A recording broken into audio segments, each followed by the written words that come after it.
ختم کر دیتے جی. بس یہ 2 منٹ کی بات ختم کرتے, 2 منٹ میں بات سمیٹ لے, ختم کرتے. دیکھیے مجھے شاہ صاحب نے فرمایا تھا کہ 2:15 ختم کرنا ہے, تو آج کے لیے شاہ صاحب نے خود فرمایا تھا, اس لیے میں چل رہا ہوں, ورنہ کوئی بات نہیں تو ختم کر دیتے.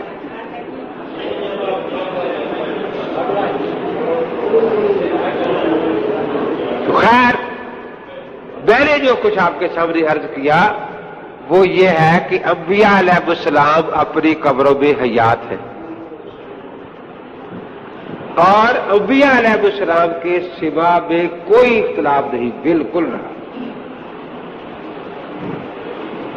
سب سے پہلے ربیع الاول 1402 ہجری میں اشاعت التوحید و سنت کا ایک اجلاس ہوا پنڈی میں. اس میں انہوں نے لکھا, وہ چھپا ہوا موجود ہے, کہ ہم ہیں عجمیت والے حضور پاک کے قبر پر صلاۃ و سلام کے سوا کے قائل نہیں. یہ حضرت پاک کے وصال کے 1400 سال بعد عقیدہ بنایا گیا.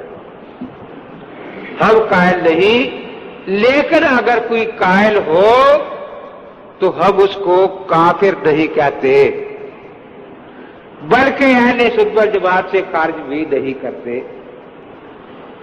یہ ہے ربیع الاول 1402 کا ان کا عقیدہ. پھر محرم 1406 میں اس کی توثیق کی گئی اسی عقیدے کی کہ ہم قائل نہیں ہیں, ہم قائل کہ اگر حضرت پاک صلاۃ و سلام پڑھے حضرت وہاں سے نہیں سنتے, لیکن اگر کوئی پڑھے تو ہم اس کو اہل سنت والجماعت سمجھتے ہیں. پھر ذی قعدہ 1409 ہجری, اس میں یہ آیا کہ جو شخص حضرت پاک کے قبر پر صلاۃ و سلام کا قائل ہے کہ سنتے ہیں وہ کافر ہے, دائرہ اسلام سے خارج ہے. تو 1409 میں ان کا عقیدہ پھر بدل گیا. اس لیے ان بیچاروں کے عقیدے میٹنگوں پر بدلتے ہیں, میٹنگ کرتے ہیں عقیدہ اور ہو جاتا ہے, پھر اگلے سال میٹنگ ہوئی پھر عقیدہ اور ہو جائے گا. لیکن اہل سنت والجماعت کا عقیدہ شروع سے اٹل آ رہا ہے. ایک آدمی کا نام 1400 سال میں کوئی پیش نہیں کر سکتا جو سنی کہلاتا ہو, محدث نہ ہو, فقیہ نہ ہو, چور ہو, ڈاکو ہو, زانی ہو, لیکن حضرت پاک کے سوا کا انکار کیا اس نے.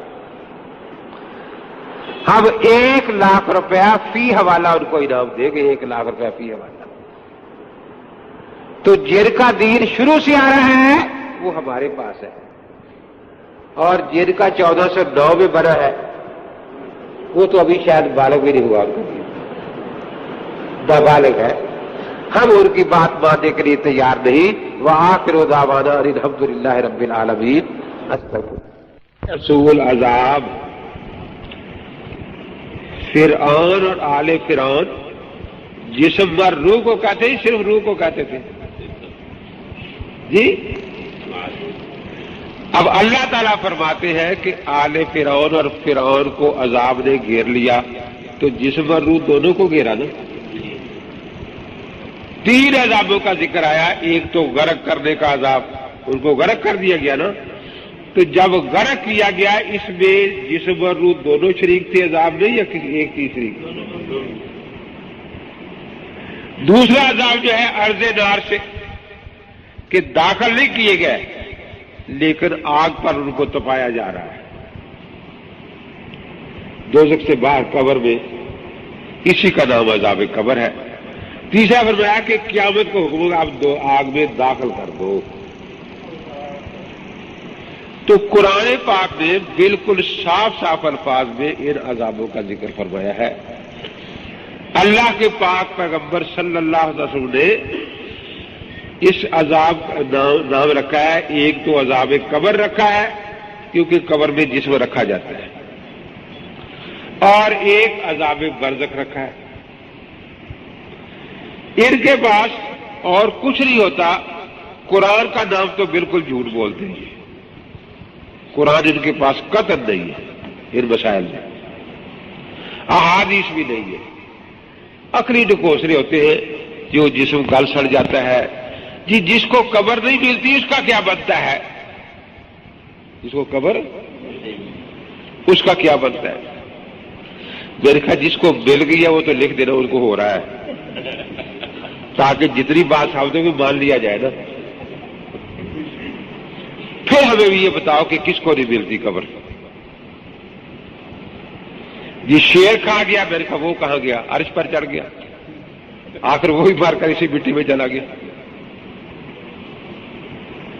قبر ہر کو ملتی ہے، دیر سویر ہو سکتی ہے.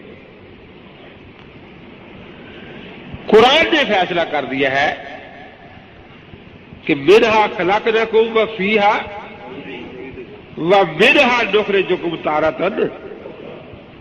قیامت کو سارے قبروں سے اٹھے گے نا. تو کسی آیت میں آتا ہے کہ ایک شیر کے پیٹ سے نکل کر بھاگا آ رہا ہوگا، ایک ہوائی جہاز سے اتر کر بھاگا آ رہا ہوگا. بھئی وہ شیر بھی آ کر یہی چلا گیا نا. ہے کون جس کو قبر نہیں ملی؟ آ کر ہیر پھر کے سارے یہی چلے گئے. وہ شیر بھی یہی چلا گیا. ساؤتھ افریقہ جب میں گیا تو ایک نے مجھ سے سوال کیا کہ آج کل مرنے والا وسیع کہتا ہے میری آنکھیں اس اندھے کو دے دینا. اب ان آنکھوں کو عذاب ہوتا ہے یا نہیں ہوتا؟ میرے کہا ہوتا ہے. اسے تو درد نہیں ہوتا. میرے کہا وہ تو عذاب پردے میں ہے نا، اس کو نہیں محسوس ہوگا، پردے میں دوں گا. میرے کہا تیرے پیٹ میں کیڑے ہوں اور تجھے ڈاکٹر دوائی دے دے، اب ان کیڑوں پر کیا گزر رہی ہے؟ کتنے مر رہے ہیں، کتنے اچھل کود پیٹ میں کر رہے ہیں، لیکن تو نہیں اچھلتا کودتا. تجھے بھی درد ہو رہا ہے اس کو. وہ تو درد انہیں کو ہوا نا. تو میں نے کہا پیٹ میں تیرے کیڑے ہیں، وہ مر رہے ہیں، ان کو کیا کچھ گزر رہا ہے، اور وہ نظر بھی آنے والی چیز ہے، لیکن تمہیں اس کا احساس ہے. تو وہ تو عذاب جو آنکھ کو ہو رہا ہے پردے میں ہے نا، برزخ میں ہے. حضرت رسول پاک نے ایک واقعہ پہلے زمانے کا بیان فرمایا کہ ایک آدمی نے، بخاری شریف میں ہے، بخاری مسلم دونوں میں، مرتے وقت اپنے بیٹوں کو وصیت فرمائی کہ میں بہت گناہ گار ہوں، اس لیے مرنے کے بعد میرے جسم کے ٹکڑے کر دینا اور ٹکڑے کرنے کے بعد جلا کے بالکل راکھ کر دینا سب کچھ. وہ راکھ جو ہے کچھ ہواؤں میں اڑا دینا، کچھ پانیوں میں بہا دینا. اس سے پتہ چلا کہ شروع سے عقیدہ یہی ہے کہ اس جسم کو بھی عذاب ہوگا. تو اللہ کے پاک پیغمبر نے جب یہ واقعہ سنایا اس کا، تو یہ نہیں فرمایا کہ بیوقوف تھا، اس جسم کو تو اللہ نے عذاب دے رہے نہیں تھا، وہ خام خواہ کٹواتا رہا، جلواتا رہا. اس اب وہ ایسے ہی کیا. اللہ تعالی نے ہوا کو حکم دیا، پانیوں کو بھی، اس کو اکٹھا کیا. پوچھا کہ تو نے کیوں کیا؟ کہ یا اللہ تیرے ڈر سے کیا، یا اللہ تیرے ڈر سے کیا. تو اللہ نے بھی یہ نہیں فرمایا کہ میں نے تو اس جسم کو عذاب دیا، تو نے خام کا عذاب دلایا. اسے معلوم ہوا کہ جسم کا عذاب میں شریک ہونا یہ پہلی امتوں سے مسئلہ بالکل مانا آ رہا ہے، اور اسی جسم کا جس میں مثالی نہیں. حضرت فاروق اعظم رضی اللہ عنہ کے پاس ایک آدمی آیا، کافر تھا، کھوپڑی اس کے ہاتھ میں انسانی کھوپڑی ہے، بال وغیرہ کوئی نہیں اوپر. کہتا ہے حضرت آپ مسلمانوں کا عقیدہ ہے کہ قبر بھی عذاب سبب ہوتا ہے کافروں کو؟ کہ بالکل عقیدہ ہے ہمارا. اس کافر کو میں نے اپنے ہاتھوں سے دفن کیا تھا. آج وہ قبر اس کی کھلی تھی تو یہ کھوپڑی مجھے نظر آئی، میں اٹھا کے لایا ہوں. آپ ہاتھ لگا کے دیکھیں بالکل ٹھنڈی ہے. پتا چلا کہ کافروں کو بھی معلوم تھا کہ مسلمان جسم کو عذاب میں شریک مانتے ہیں، اس لیے اعتراض کیا تھا. حضرت عمر نے یہ نہیں فرمایا کہ یہ جسم عذاب میں شریک نہیں، فرمایا رکھ دو یہ، کھوپڑی رکھوا لی، وہ پتھر کے 2 ٹکڑے اٹھا کے لاؤ، پتھر کے ٹکڑے اٹھا کے لایا، فرمایا ٹھنڈے ہیں، گرم ہے، ٹھنڈے ہیں، ٹکراؤ آپس میں، ٹکرایا تو آگ کی چنگاریاں نکلنی شروع ہو گئی۔ فرمایا اگر یہ کافر کی کھوپڑی ہے تو جس طرح یہ پتھر اندر سے آگ ہی آگ ہے، میرا بھی یقین ہے کہ یہ کھوپڑی اندر سے آگ ہی آگ ہے، لیکن چنگاریوں پر پردہ نہیں، اس پر اللہ نے پردہ رکھا۔ اس لیے عذاب و ثواب قبر کا جو مسئلہ، جب اس میں جسم شریک ہے تو تعلق روح کے بغیر کوئی عذاب ثواب ہو سکتا ہی نہیں۔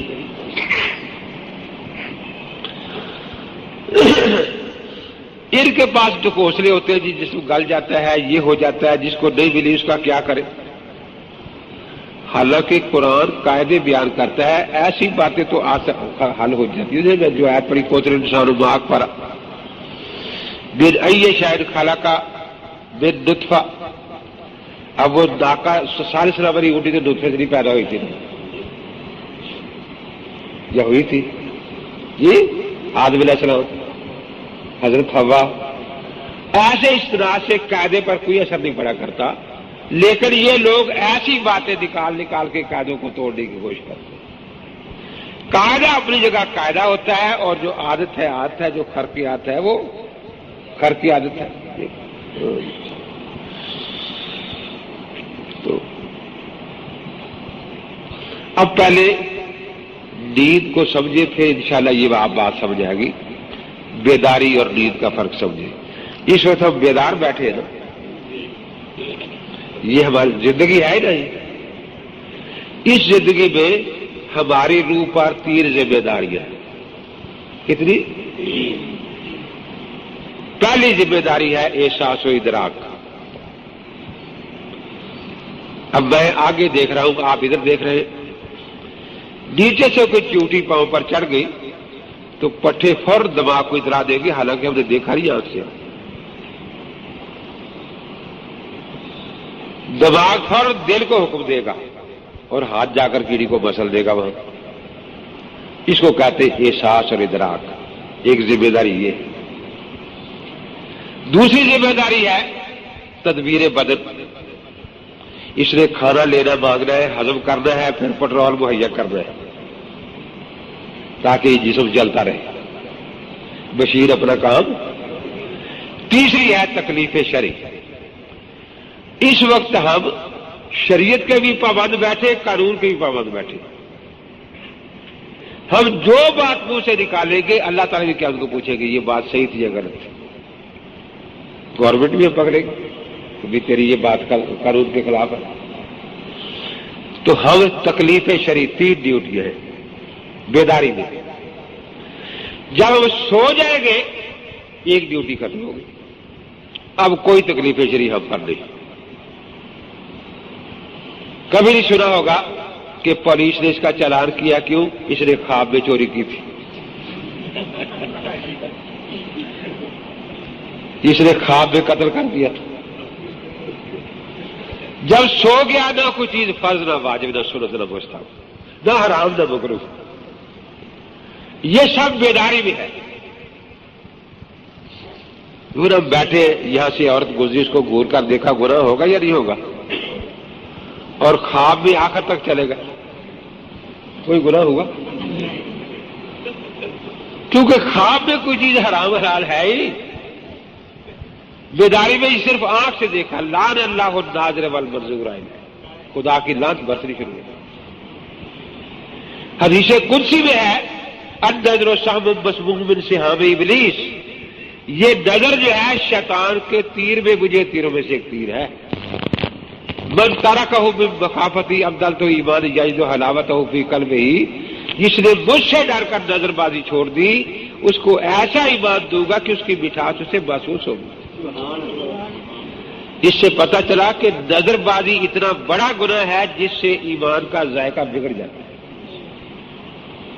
ایمان کا ذائقہ بگڑ جاتا ہے۔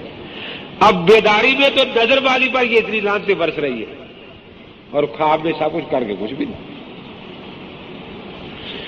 تو اب خواب میں اس کی ایک ذمہ داری کم ہو گئی نا، تو اس کے احساس ادراک بڑے یا گھٹے؟ بڑے یا گھٹے؟ اب یہ نوجوان بیٹھا ہے قبلہ ادھر ہی ہے نا، خدا کام سے نظر آ رہا تجھے؟ نہیں آ رہا، آنکھیں کھلی ہے. اب یہی سو جائے اور منہ بھی پرلی طرف ہو، اٹھ کر کہے کہ میں خانے کعبہ شریف کا طواف کر رہا تھا، ہم مان جائیں گے یا نہیں؟ اس بیداری میں روح دیکھنے کے لیے آنکھ کی محتاج ہے اور خواب بندہ بھی دیکھ رہا ہے. اس بیداری میں روح چلنے کے لیے ٹانگ کی محتاج ہے اور خواب میں جس کی دونوں ٹانگیں کٹیوں سب سے آگے بھاگتا جا رہا ہو. آنکھیں بالکل نکال دی آپریشن کر کے ڈاکٹر نے، پھر بھی وہ دیکھ رہا ہے، خواب دیکھ رہا ہے نا. تو خواب میں روح دیکھنے بھی آنکھ کی محتاج نہیں رہتی. روح نکل جاتی ہے خواب میں، تو ایک فرق تو یہ ہوا کہ ایک ذمہ داری ختم ہو گئی.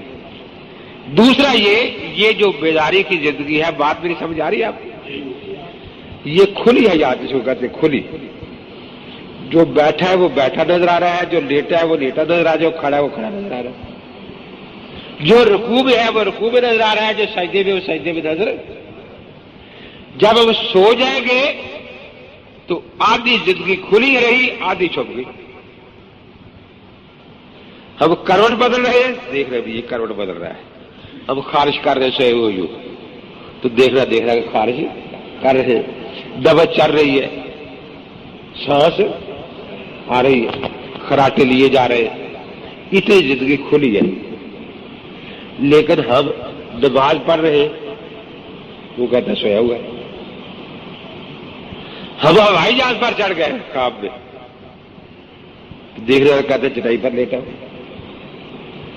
ہم اٹھ بیٹھے، وہ سانپ تھا، کہتا مچھر بھی نہیں. آدھی زندگی کھلی رہی اور آدھی چھپ گئی. اب یہ جو زندگی چھپ گئی، جو کچھ روح دیکھ رہی ہے، کر رہی ہے، اس میں بھی چھپی زندگی میں بھی جسم شریک ہے.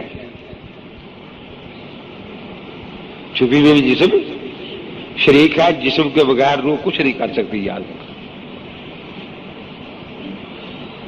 آپ کہیں گے کیسے پتا چلے جسم شریک ہے؟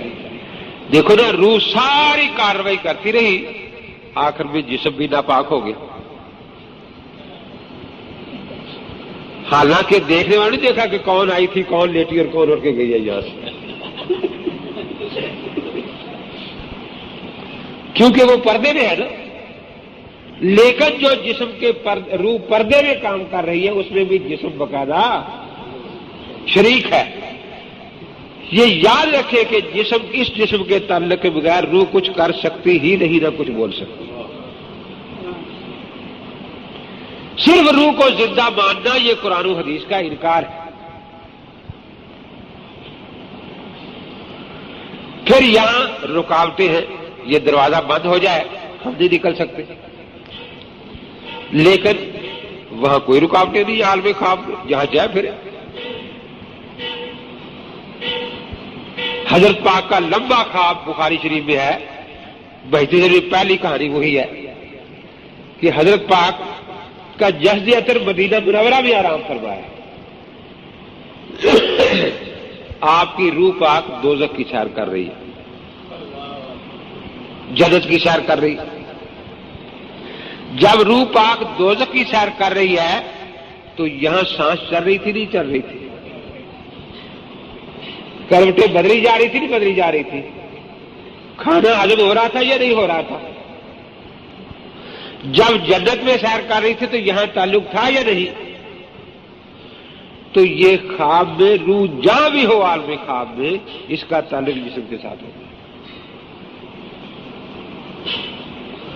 تو جو روح جنت میں جا کر مدینہ شریف میں تعلق قائم رکھ سکتی، وہ نیند میں جا کر نہیں رکھ سکتی.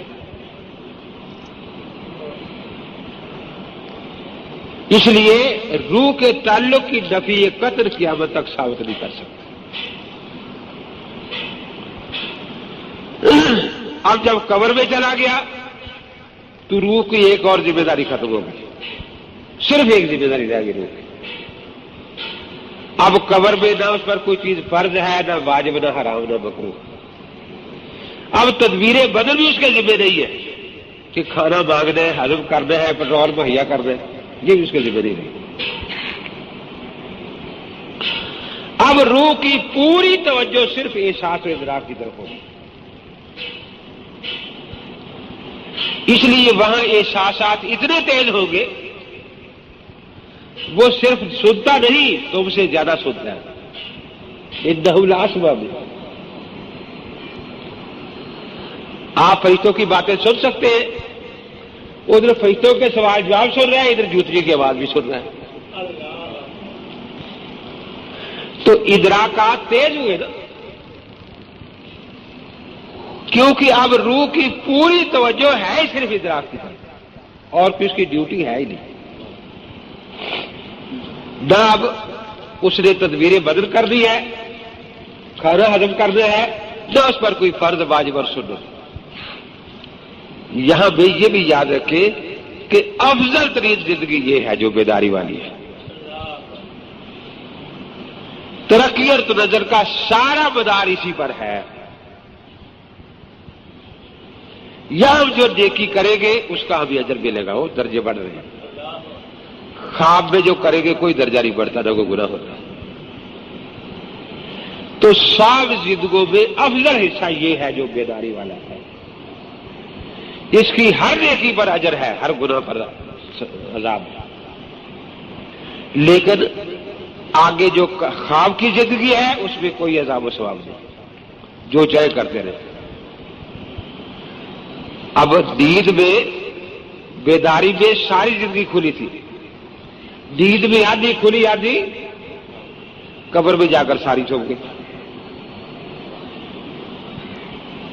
اب جو کچھ وہاں جسم پر گزرے گا، ثواب ہو یا عذاب ہو، ہمیں نظر اللہ نے فرما دیا وَمِن وَرَائِهِمْ بَرْزَخٌ إِلَىٰ يَوْمِ يُبْعَثُونَ۔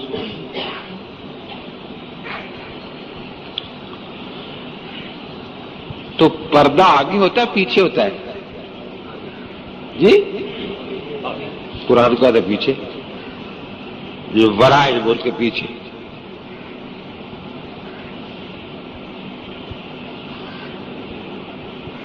پردہ آگے ہوتا ہے پیچھے، قرآن کہتا ہے پیچھے۔ اس بات کو سمجھے کیوں قرآن نے ورائے فرمایا۔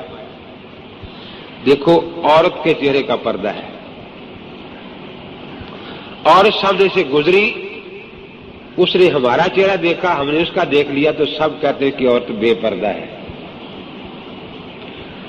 دوسری گزری، اس کا چہرہ پردے میں تھا، ہم نے اس کا چہرہ نہیں دیکھا، اس نے ہمارا چہرہ دیکھا یا نہیں دیکھا، پھر بھی کہتے ہیں یہ عورت با پردہ ہے۔ کیوں؟ پردے کا تعلق اس کے چہرے سے ہے، ہمارے چہرے سے نہیں۔ پردے کا تعلق ہم پچھلوں کے ساتھ ہے کہ اس کا عذاب ثواب اگر ہمیں نظر آ جائے گا تو ہمارا ایمان بالغیب ختم ہو جائے گا، وہ ہمیں دیکھ لے گا، اس کا کچھ ختم نہیں ہوگا۔ جیسے عورت نے ہمیں دیکھ لیا تو اس کے پردے پر کوئی اثر نہیں پڑا نا، اس لیے ورائے گیا کہ اب تمہارے لیے پردہ ہو گیا اس کے عذاب کا، کیونکہ اگر تم دیکھ لو گے اس کا عذاب و ثواب تو ایمان ختم ہو جائے گا۔ ایمان کا تعلق غیب کے ساتھ ہے۔ آج ہم ایمان رکھتے ہیں کہ جنت ہے، دوزخ ہے، اس کا نام ایمان ہے۔ قیامت کو کافر دوزخ کو دیکھ کر مانے گا یا نہیں؟ اس کا نام ایمان نہیں ہوگا، اس کا نام ایمان، کیونکہ اپنی آنکھ کو ماننا، خدا کو نہیں ماننا، خدا کے رسول کو نہیں ماننا۔ اب یہ جو کہتے ہیں، جس طرح میں نے بتایا کہ خواب میں نکال دو آنکھ، پھر بھی دیکھ رہی ہے نا جی، وہ آنکھ گل گئی، اب کیسے دیکھتی ہوگی جی، اب کان گل گیا جی، کیسے سنتا ہوگا جی۔ جیسے خواب میں روح محتاج نہیں رہی، حالانکہ ابھی ایک ذمہ داری اس کی کم ہوئی تھی، تو جہاں دونوں ذمہ داریاں کم ہو گئی. اب یہ تو کہتے ہیں کہ جی روح گئی سب کچھ لے گی، اب آدمی نہ سنتا ہے نہ دیکھتا ہے نہ چلتا ہے. لیکن جب قبر میں واپس آئی تو پھر کیوں ننگی ہو کے آئی؟ وہ سب کچھ لے کے آئی ہوگی نا، پھر کیوں ننگی ہو کے آئی؟ تو اتنا تعلق جس سے عذاب ثواب کا شدید ترین احساس ہو، یہ تو ہر انسان کی روح کو قبر کے ساتھ، اور ہم اس احساس کا یہاں تصور بھی نہیں کر سکتے. دیکھو یہاں تھوڑی سی مثال ہے کہ اس وقت روح ہمارے پورے جسم میں ہے نا، بالوں میں بھی ہے اس لیے بڑھ رہے ہیں، باکروں میں بھی ہے، لیکن بال کاٹنے سے دکھ نہیں ہوتا. ہاتھ پر یہ میں نے اتنی کتاب اٹھائی ہوئی ہے، کوئی تکلیف نہیں. یہ چھوٹا سا کال میں آنکھ میں یوں مار لو تو تکلیف ہوگی یا نہیں ہوگی؟ روح ایک ہی ہے، لیکن آنکھ کے ساتھ احساس کا اتنا شدید تعلق ہے، ایک ریزہ چلا گیا جب تک وہ آنسو بہا بہا کے نکال نہیں لے گی اس کو چین نہیں. تو جس طرح یہاں آنکھ کے ساتھ شدید تعلق ہے روح کا، وہاں چونکہ سارا تعلق ہی احساس ہے، اس لیے اتنا شدید تعلق ہوگا عذاب ثواب کا، وہاں کی لذت کا احساس اتنا شدید ہوگا کہ ہم یہاں تصور کر ہی نہیں سکتے. وہاں کا عذاب کا احساس اتنا شدید ہوگا کہ ہم تصور کر ہی نہیں سکتے. تو اتنی بات تو عذاب و ثواب قبر کے بارے میں ہے کہ آپ ان سے پوچھیں کہ آپ عذاب و ثواب قبر کے قائل ہیں یا نہیں، وہ کہتے ہیں. لیکن جیسا میں نے بتایا اب وہ انکار نہیں کرتے، جیسے قادیانی خاتم النبیین کے لفظ کا انکار نہیں کرتے،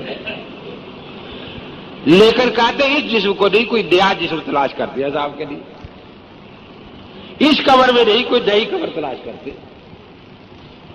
ہم کہتے ہیں کہ اسی جسم کے ساتھ سب کچھ گزر رہا ہے، اسی جسم اس قبر میں سارا عذاب ثواب ہو رہا ہے. اب شہداء کا مقام اس سے بھی بلند ہے. فرمایا وَلَا تَقُولُوا لَمَن يُقْتَلُ فِي سَبِيلِ اللَّهِ أَمْوَاتٌ، کہ جو اللہ کے راستے میں قتل ہو گئے ان کو مردہ نہ کرو. اب جب قتل ہو گئے روح نکل گئی یا نہیں؟ کل نفس ذائقۃ الموت کا وعدہ پورا ہو گیا یا نہیں؟ ہو گیا نا. دیکھو ہم موت کا انکار نہیں کرتے، جھگڑا موت کے بعد کی حیات کا ہے. ایک دن میں ایک بس سٹینڈ پر بیٹھا تھا تو دو آدمی مجھے دیکھ رہے تھے دور بیٹھے، پھر آئے گئے کہ جی آپ کا نام امین صاحب ہے؟ میرے ساتھ کہتے ہم بھی اسکول ٹیچر ہیں. تو ہم گئے تھے چلا لگانے تبلیغی جماعت کے ساتھ. ایک جگہ مولوی صاحب کہتے تھے کہ شیخ الحدیث جو مولانا زکریا صاحب ہے یہ قرآن کے منکر ہیں.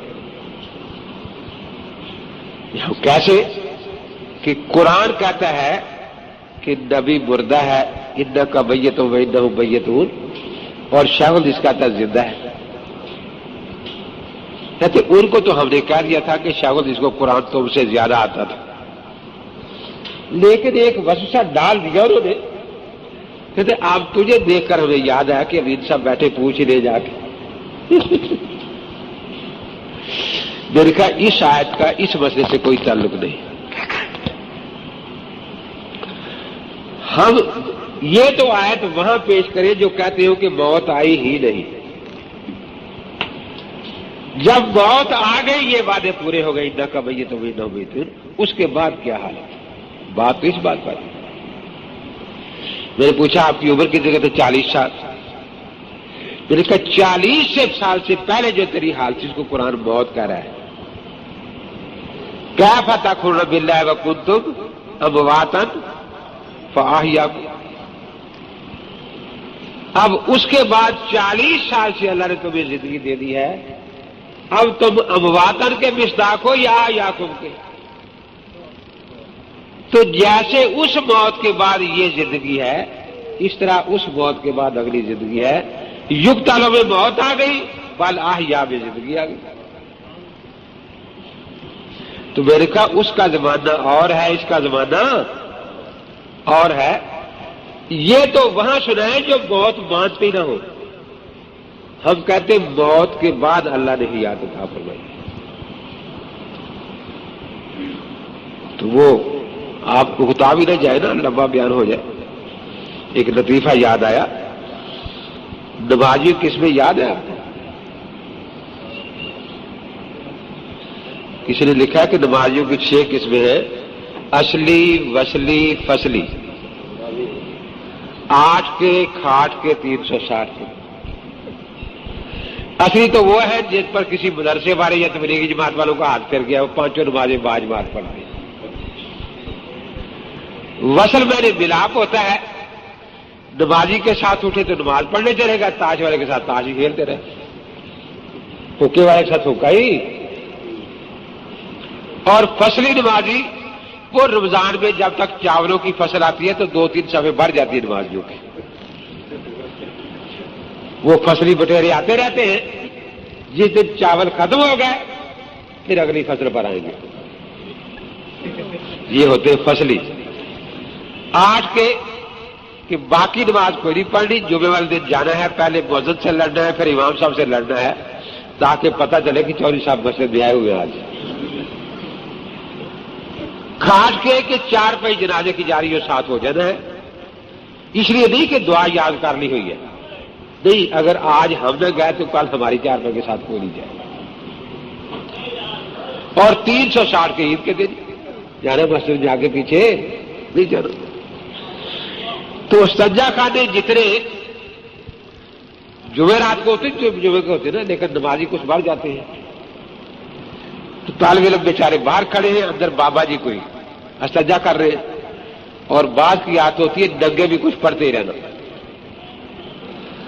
اب وہ اندر اونچی نہیں بیٹھا پڑھ رہا ہے: اللہ رہنی راحت الجنہ ولا تو رہنی راحت النار. اب یہ طالب علم باہر کھڑے ہیں کہ بابا اندر وضو کرنی شاید بیٹھ رہی ہے، یہ نہیں پڑا کہ یہ ناک پر پانی ڈالتے دعات پڑی جاتی. بابا جی نکلے تو بابا جی وضو کر لیا. وضو کہاں کیا؟ استنجا کیا. کہ دعا کون سی پڑھ رہے تھے؟ سنا دی کہ بابا بڑا استنجا کیا، چھوٹا کہ بڑا استنجا. کہ بابا جی دعا تو آپ کو یاد ہے، لیکن دعا کا سوراخ بھول گیا آپ.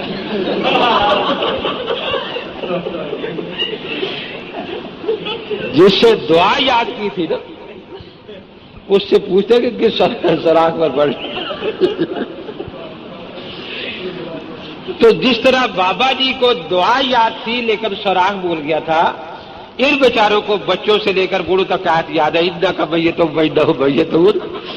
لیکن موقع بال بابے کی طرف بھول گیا ہوا، جہاں دل کرتا پڑھنا شروع کرتے اور کو جاتے ہی نہیں بیچارے.